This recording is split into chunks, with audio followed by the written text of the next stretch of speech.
va appliquer ce qu'on a vu dans le chapitre précédent sur la détermination d'intervalle de confiance à des tests d'hypothèse. C'est-à-dire les calculs seront à peu près les mêmes, mais on ne répond pas vraiment aux mêmes questions.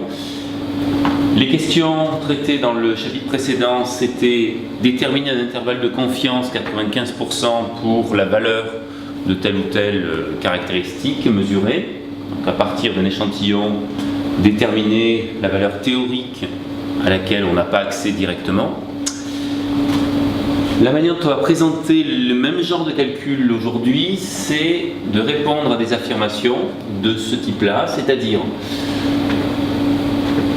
on me dit que tel composant a une durée de vie en fonctionnement de 1000 heures au moins, je fais des mesures sur un échantillon d'objets, est-ce que les mesures sont cohérentes avec l'information qu'on m'a donnée que la durée de vie était de 1000 heures? On me dit que les pièces produites par les usines A et B ont la même longueur, je prends un échantillon dans chaque production, forcément il y a un écart, une fluctuation entre les deux échantillons. Est-ce que cet écart est tel qui me permet de dire que non, les pièces n'ont pas la même longueur, ou que si? Dernier type de test qu'on va voir, une affirmation du type la résistance d'un composant suit une loi normale d'espérance 10 ohms et d'écart type 0,5 ohms.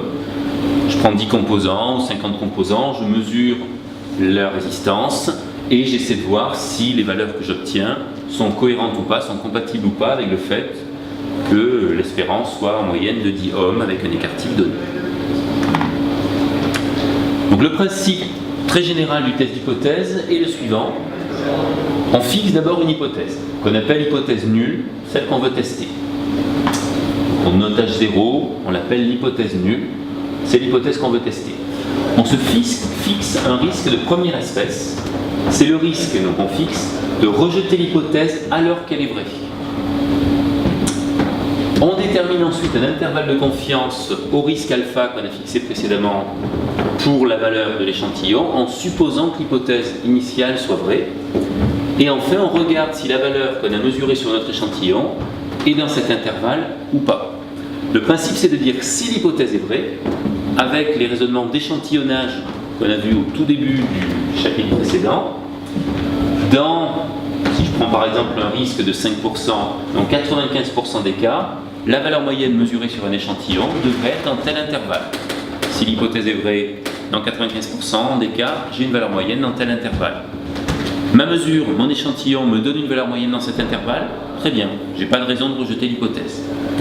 Si à l'inverse, la valeur moyenne mesurée par mon échantillon n'est pas dans cet intervalle, je vais rejeter l'hypothèse. Ça ne veut pas dire qu'elle est fausse, ça veut dire que soit elle est fausse, soit je l'ai rejetée alors qu'elle est vraie.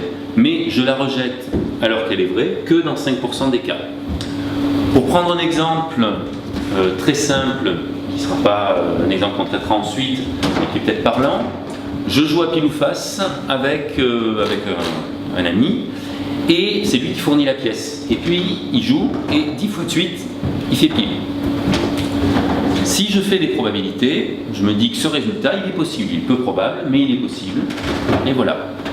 Si je fais des statistiques, en fait, il y a deux options. La première, c'est de dire, effectivement, c'est un résultat possible, peu probable, mais qui peut arriver, et puis c'est pas de bol, ça m'est tombé dessus ce jour-là. La deuxième hypothèse, deuxième option plutôt, c'est de dire que l'hypothèse de départ, qui est que la pièce était équilibrée et que l'ami avec qui je joue est honnête, est fausse. Donc, dans le cadre des tests d'hypothèse, on ne va pas rejeter des hypothèses parce qu'elles sont fausses, on va juste les rejeter parce que les résultats qu'on obtient sont tellement peu fréquents qu'on préfère se dire que l'hypothèse au départ était fausse plutôt que de dire c'est le hasard et tout peut se produire quand on tire des résultats au hasard. Alors comment fonctionnent les tests d'hypothèse? D'accord, on va avoir deux remarques. La première, c'est qu'on a un risque dont on n'a pas parlé, le risque d'accepter une hypothèse qui est fausse. Ce risque-là, qui s'appelle risque de seconde espèce, on n'en parlera pas cette année. Donc vous referez l'année prochaine, pour certains, des statistiques avec des tests un peu plus compliqués qui seront capables de prendre en compte à la fois le risque de première espèce et de deuxième espèce. Pour nous, cette année, on n'en parlera pas. Enfin, on l'évoquera, mais on ne va pas le considérer dans les calculs. Et la deuxième remarque, c'est qu'il n'y a pas de symétrie entre l'hypothèse nulle qu'on fait Et H1, c'est l'hypothèse contraire à l'hypothèse nulle. L'hypothèse nulle, on ne la prouve pas. L'hypothèse H1, on ne la prouve pas non plus. Tout ce qu'on fait, c'est de faire un test qui va dire si l'hypothèse nulle est compatible ou non avec les valeurs qu'on a mesurées. Donc quand on rejette une hypothèse, on ne prouve pas qu'elle est fausse. Quand on l'accepte, on ne prouve pas qu'elle est vraie. C'est plutôt l'hypothèse par défaut. Par défaut, vous allez considérer qu'une pièce, elle est équilibrée.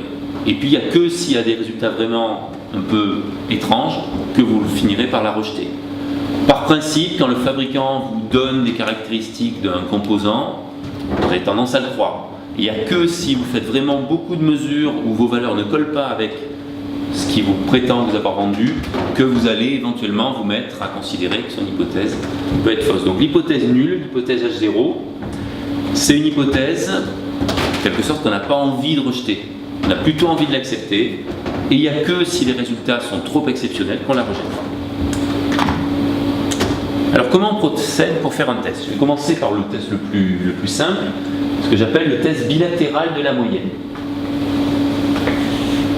L'hypothèse est du type, on me vend des disques dont le diamètre est de 45 mm.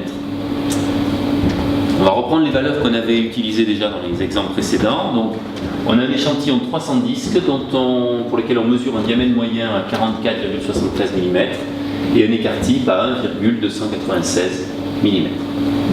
L'hypothèse est les disques font 45 mm. Et donc évidemment, si on regarde l'hypothèse, qu'on regarde le diamètre moyen, si on ne raisonnait pas avec des intervalles de confiance, on va se dire, ben non, le diamètre moyen c'est 44,73, ce n'est pas la même chose que 45, on va rejeter l'hypothèse.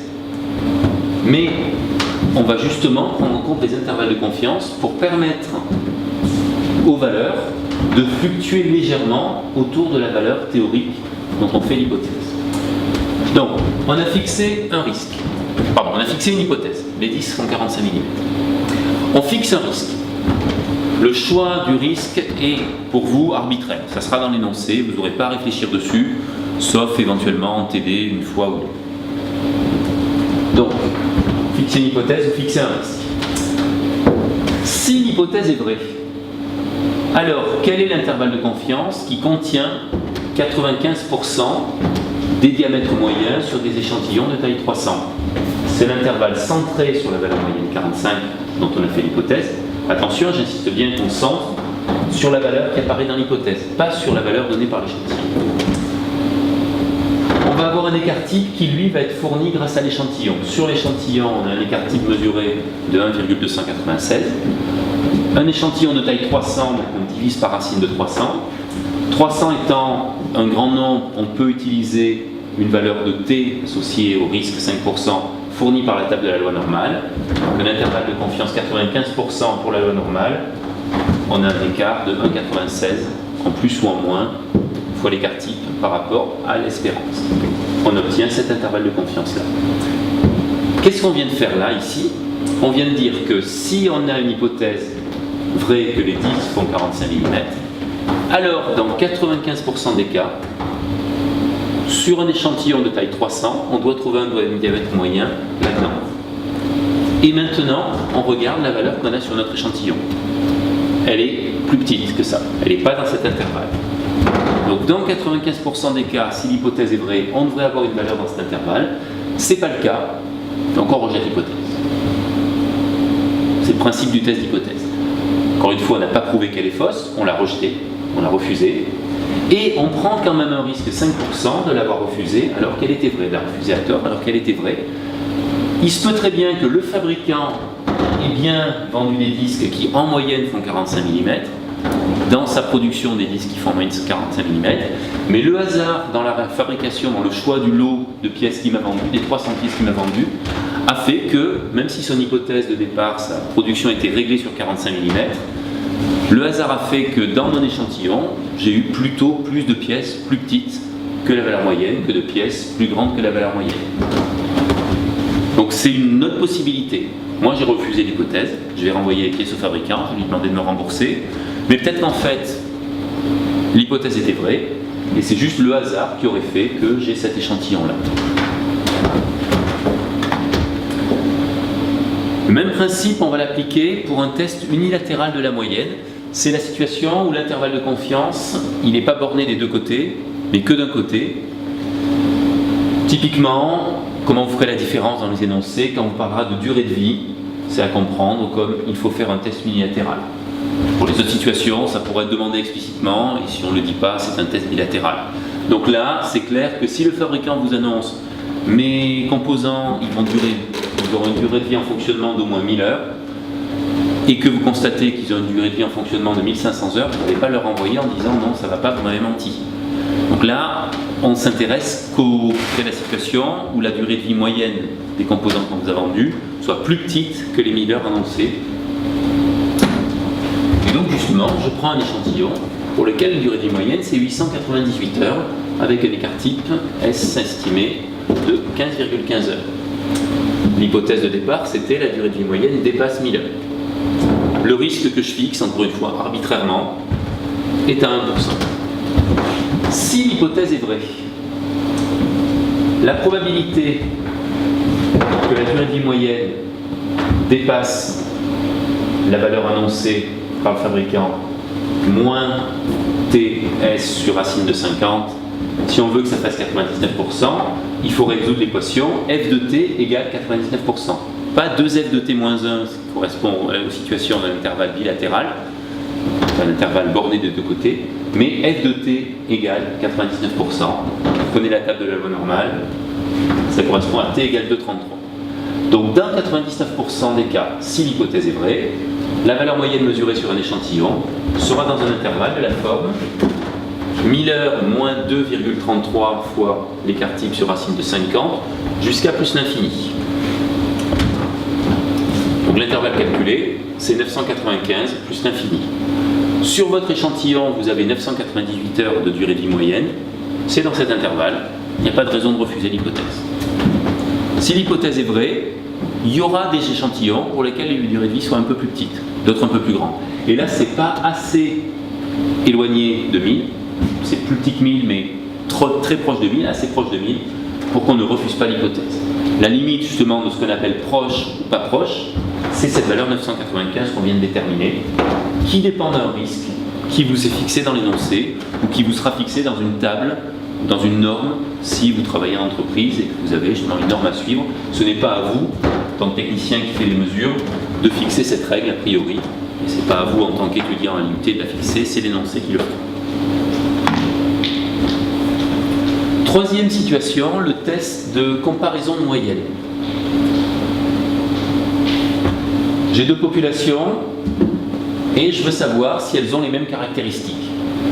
Donc j'ai deux populations, des pièces produites par deux usines et je veux savoir si elles ont la même taille, par exemple. Donc l'hypothèse que je vais faire, c'est la moyenne mu1 sur ma population 1 est égale à la moyenne mu2 sur ma population 2. C'est ce que je veux tester.